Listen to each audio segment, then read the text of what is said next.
नमस्कार। आज हम एक बहुत ही बुनियादी लेकिन बहुत ज़रूरी सवाल पर बात करने वाले हैं।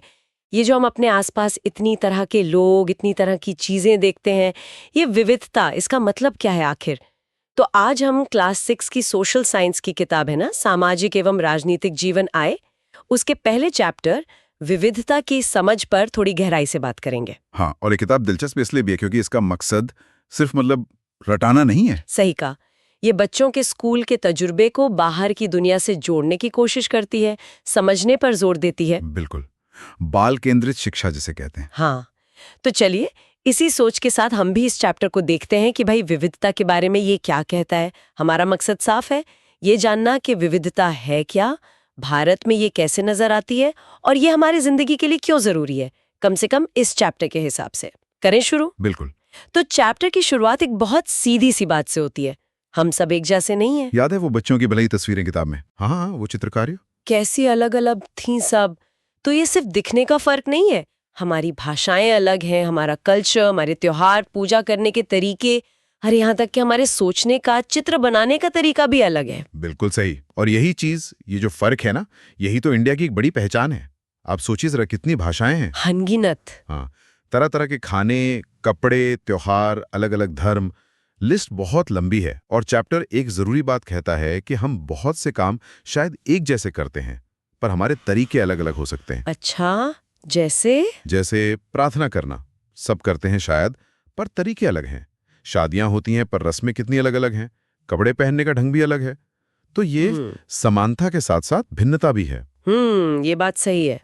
और इसी को समझाने के लिए किताब में वो समीर 1 और समीर 2 की कहानी है। हाँ, वो कहानी वो काफी सोचने पर मजबूर करती है ना? दो लड़के, नाम एक पर जिंदगी कितनी अलग।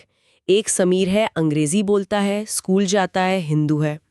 और दूसरा समीर, वो अखबार बेचता है, हिंदी बोलता है, मुस्लिम है और कभी स्कूल गया ही नहीं। हाँ। और मजे की बात, उनकी भाषा अलग थी, फिर भी वो बात करना चाहते थे, एक दूसरे से जुड़ना चाहते थे, दोस्ती उनके लिए जरूरी थी।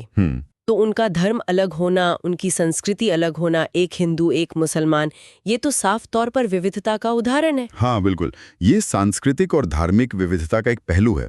लेकिन कहानी सिर्फ यहीं तक नहीं है, वो एक और शायद ज्यादा गहरे फर्क की तरफ भी इशारा करती है। कौन सा फर्क? उनकी आर्थिक और सामाजिक हालत का फर्क। समीर 2 स्कूल क्यों नहीं जा पाया? गरीबी की वजह से। हाँ, तो ये जो फर्क है ना, चैप्टर कहता है कि ये विविधता नहीं है, ये असमानता है। अच्छा, ये एक अहम नुक्ता है। बिल्कुल। असमानता तब आती है जब किसी को वो मौके, वो साधन नहीं मिलते जो दूसरों को मिल रहे हैं। और ये सिर्फ पैसे की बात नहीं है। चैप्टर में जाति व्यवस्था का भी जिक्र है। हाँ है। उसे भी असमानता का एक और रूप बताया गया है, जहां लोगों को उनके काम के आधार पर ऐसे समूहों में बांट दिया गया कि उन्हें आगे बढ़ने के मौके ही नहीं मिले। किताब कहती है कि इस पर आगे बात होगी, पर यहाँ यह समझना जरूरी है कि हर फर्क विविधता नहीं होता। कुछ फर्क ऐसे सिस्टम से बनते हैं जो ठीक नहीं है।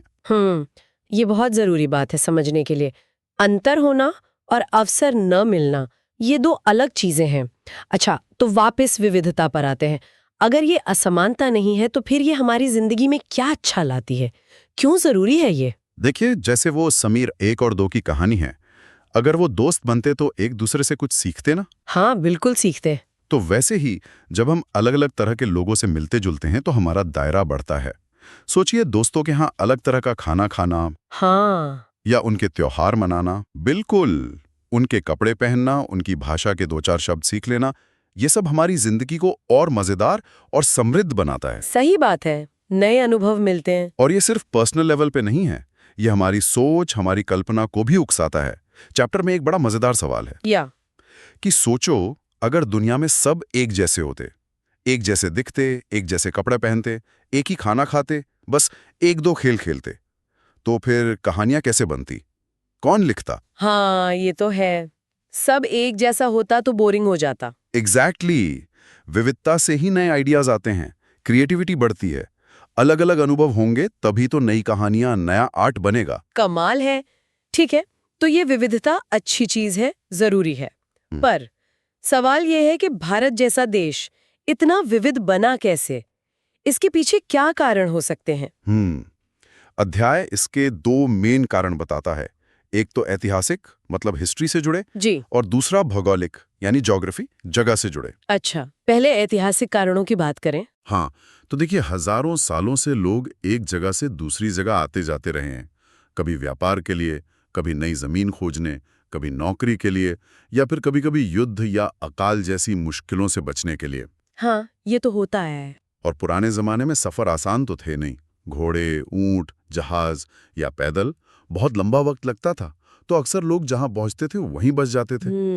और जब लोग नई जगह बसते थे तो वो अपने साथ अपनी भाषा, अपना खाना पीना, अपना संगीत, अपना धर्म सब लाते थे। हाँ, लाते तो होंगे। फिर वक्त के साथ उनकी पुरानी संस्कृति और उस नई जगह की संस्कृति का मेल जोल होता था, कुछ लेना देना होता था, और इससे कुछ नया, कुछ मिला जुला सा बन जाता था।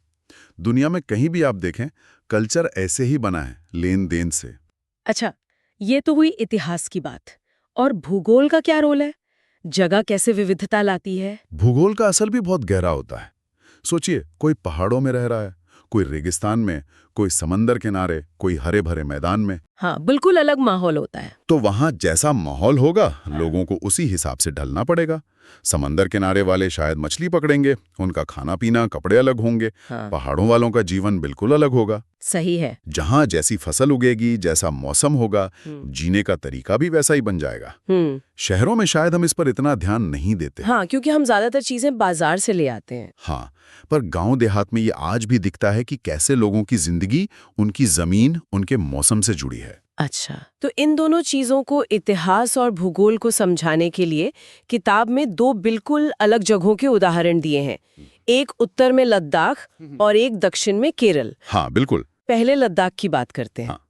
किताब कहती है ये जम्मू कश्मीर के पूरब में है, पहाड़ों में, एक ठंडा रेगिस्तान। हाँ, ठंडा रेगिस्तान सुनने में ही अजीब लगता है ना?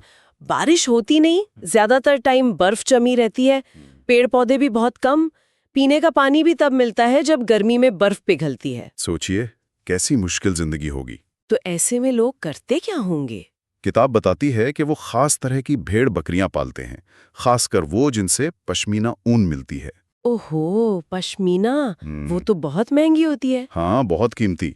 शॉलें बनती हैं उससे, जो कश्मीर में बुनी जाती हैं। तो लद्दाख के लोग ऊन के अलावा इन जानवरों से मांस, दूध, पनीर, मक्खन ये सब भी हासिल करते हैं। हर परिवार के पास कुछ ना कुछ जानवर होते ही हैं। पर यहाँ एक और दिलचस्प बात है, रेगिस्तान होने के बावजूद लद्दाख पुराने जमाने में एक अहम व्यापार का रास्ता था। सच में? कैसे? वहां से कई दर्रे, मतलब पहाड़ों के बीच के रास्ते, तिब्बत को जाते थे, और इन रास्तों से कारवा गुजरते थे कपड़े, मसाले, कच्चा रेशम, कालीन वगैरह लेकर। अरे वाह! और इसी रास्ते से बौद्ध धर्म भी तिब्बत से होता हुआ लद्दाख पहुंचा, इसीलिए उसे छोटा तिब्बत भी कहते हैं। अच्छा, और सिर्फ बौद्ध धर्म नहीं, करीब 400 साल पहले इस्लाम भी यहाँ आया। आज भी वहाँ अच्छी खासी मुस्लिम आबादी है, और उनकी अपनी एक मौखिक परंपरा भी है, गाने, कविताएं, जो पीढ़ियों से चली आ रही हैं।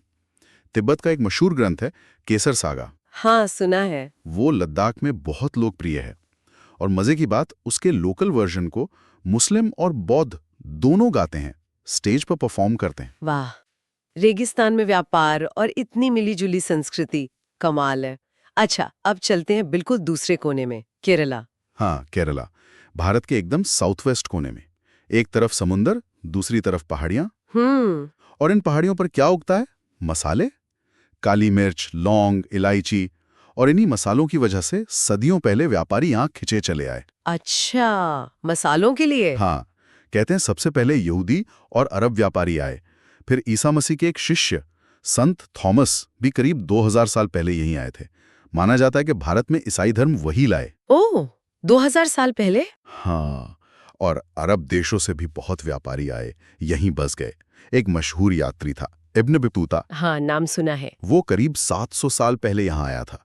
उसने अपनी किताब में लिखा है कि यहाँ मुस्लिम समुदाय की बहुत इज्जत थी। और फिर जब वास्को डी गामा यूरोप से समंदर के रास्ते भारत पहुंचा, तो वो भी केरल ही आया था। बिल्कुल, उसका जहाज यहीं आकर रुका था। तो इतने सारे अलग अलग लोग आए गए, इसका नतीजा ये हुआ कि केरल में यहूदी, इस्लाम, ईसाई, हिंदू, बौद्ध सब धर्मों के लोग रहते हैं। हाँ, बिल्कुल। और चीन का असर भी दिखता है। चीन का? कैसे? वो मछली पकड़ने के जाल होते हैं ना, उन्हें चीना वाला कहते हैं।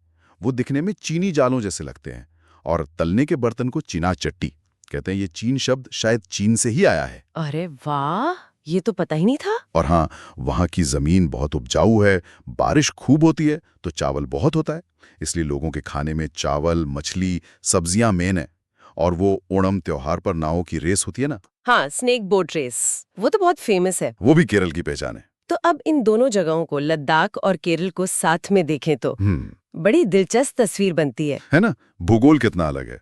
एक ठंडा सूखा पहाड़ी रेगिस्तान, दूसरा गर्म हरा भरा समंदर का किनारा, लेकिन दोनों की हिस्ट्री में बाहर की दुनिया से कनेक्शन दिखता है। चीनी अरब व्यापारी, हाँ, ये कॉमन है। केरल के भूगोल ने मसाले दिए जिसने व्यापारियों को बुलाया। लद्दाख की खास लोकेशन और ऊन ने ट्रेडर्स को खींचा। तो हम कह सकते हैं कि किसी भी जगह का जो कल्चर होता है ना, उसे बनाने में वहाँ की हिस्ट्री और वहाँ की ज्योग्राफी दोनों का हाथ होता है।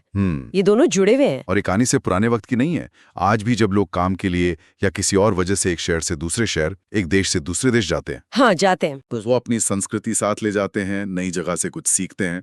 हमारे आस पड़ोस में ही देख लीजिए, कितने अलग अलग तरह के लोग रहते हैं। रोज की जिंदगी में हम एक दूसरे के तरीके सीखते हैं, रिवाज जानते हैं, साथ काम करते हैं। ये विविधता तो लगातार बनती रहती है, बदलती रहती है। बिल्कुल सही कहा। और इतनी भिन्नताओं के बाद भी चैप्टर एक बहुत ही पावरफुल आइडिया सामने रखता है, विविधता में एकता। सुनने में सिंपल लगता है पर मतलब बहुत गहरा है इसका। हाँ बिल्कुल। भारत की इस डाइवर्सिटी को हमेशा इसकी ताकत माना गया है, कमजोरी नहीं।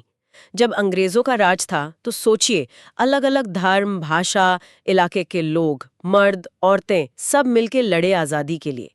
हमारा स्वतंत्रता संग्राम तो ऐसे हजारों कहानियों से भरा है। बिल्कुल। उन्होंने साथ में प्लान बनाए, विरोध किया, साथ में जेल गए। अंग्रेज तो सोचते थे कि इनको धर्म के नाम पर, इलाके के नाम पर बांट देंगे और राज करते रहेंगे। हाँ, उनकी तो यही पॉलिसी थी। पर लोगों ने दिखा दिया कि हम अलग होकर भी एक दुश्मन के खिलाफ एक हो सकते हैं। किताब में वो जलियांवाला बाग वाले गीत का जिक्र है ना? हाँ है। अमृतसर में जो हुआ था वो भयानक हत्याकांड। जनरल डायर ने गोली चलवा दी थी निहत्थे लोगों पर। उसके बाद ये गीत एकता का सिंबल बन गया। उसकी लाइनें थी, दिन खून के हमारे प्यारे न भूल जाना, हिंदुओं और मुस्लिमों की होती है आज होली, बहते हैं एक रंग में दामन भिगो लेना। रोंगटे खड़े हो जाते हैं सुनकर। हाँ, ये गीत Indian People's Theatre Association IPTA ने तैयार किया था। ये याद दिलाता है कि उस दिन हिंदू, मुस्लिम, सिख, अमीर, गरीब सब लोग अंग्रेजों के जुल्म के खिलाफ खड़े थे। ये उस साझे दर्द, साझे संघर्ष की आवाज है, और ये अकेला उदाहरण नहीं है। बिल्कुल नहीं। नेहरू जी ने अपनी किताब भारत की खोज में इस पर बहुत अच्छा लिखा है। उन्होंने कहा कि भारत की एकता कोई बाहर से थोपी हुई चीज नहीं है, ये बहुत गहरी है। इसके अंदर अलग अलग विश्वासों, रिवाजों को सिर्फ बर्दाश्त नहीं किया गया, बल्कि उनको पहचाना गया, उनको बढ़ाया गया। नेहरू जी ने ही ये फ्रेज दिया था, विविधता में एकता, यूनिटी इन डाइवर्सिटी। हाँ, ये फ्रेज तो बहुत इस्तेमाल होता है। और ये आज भी हमारी पहचान का हिस्सा है। और हमारा राष्ट्रगान जनगण मन, जो टैगोर ने लिखा है, वो भी तो इसी एकता को दिखाता है। उसमें भारत के अलग अलग हिस्सों का जिक्र है। सही बात है। आजादी की लड़ाई के वक्त जो गीत बने, जो निशान बने, जैसे हमारा तिरंगा झंडा, ये सब हमें याद दिलाते हैं कि विविधता का सम्मान करना हमारी पुरानी परंपरा है। बिल्कुल। तो अगर इस पूरी बात को समेटें तो इस चैप्टर से क्या खास बातें निकली? एक, विविधता मतलब फर्क, भाषा, धर्म, कल्चर, रहन सहन में। 2, ये असमानता से अलग है जो मौकों की कमी से आती है। 3, ये विविधता हमारी जिंदगी को अच्छा बनाती है, नए अनुभव, नए नजरिए, क्रिएटिविटी देती है। 4, भारत की जो ये अनोखी डाइवर्सिटी है, ये यहाँ के इतिहास और भूगोल की देन है, जैसे हमने लद्दाख और केरल से समझा। और शायद सबसे जरूरी बात, विविधता में एकता का विचार, कि हम अलग होकर भी एक हैं और ये हमारी ताकत है। बिल्कुल सही कहा आपने। चैप्टर ने हमें हिस्टोरिकल और ज्योग्राफिकल नजरिए से समझाया कि विविधता कैसे बनती है। पर यहाँ एक सवाल है जो आगे सोचने पर मजबूर करता है। क्या सवाल? वो ये कि आज का जमाना, ग्लोबलाइजेशन, इंटरनेट, फास्ट ट्रैवल, लोग इतना ज्यादा आ जा रहे हैं, ये सब चीजें भारत की विविधता पर कैसा असर डाल रही हैं? ये तो सोचने वाली बात है। क्या ये भी वैसे ही काम कर रही हैं जैसे पुराने जमाने में व्यापार के रास्ते या भूगोल ने किया था? या फिर ये कुछ नए तरीकों से हमारी विविधता को बदल रही हैं? क्या इससे विविधता और बढ़ रही हैं या कहीं एक तरह की एक रूपता आ रही है। ये सोचना बड़ा दिलचस्प है कि आज के दौर में विविधता के मायने क्या हैं और आगे क्या होंगे। ये वाकई एक बड़ा सवाल है जिस पर शायद हमें और बात करनी चाहिए कभी। खैर, उम्मीद है इस चैप्टर की हमारी ये बातचीत आप सबको अच्छी लगी होगी और विविधता को समझने में कुछ मदद मिली होगी। हाँ, उम्मीद तो यही है। अगली बार फिर मिलेंगे किसी और टॉपिक पर ऐसी ही चर्चा के साथ। धन्यवाद। धन्यवाद।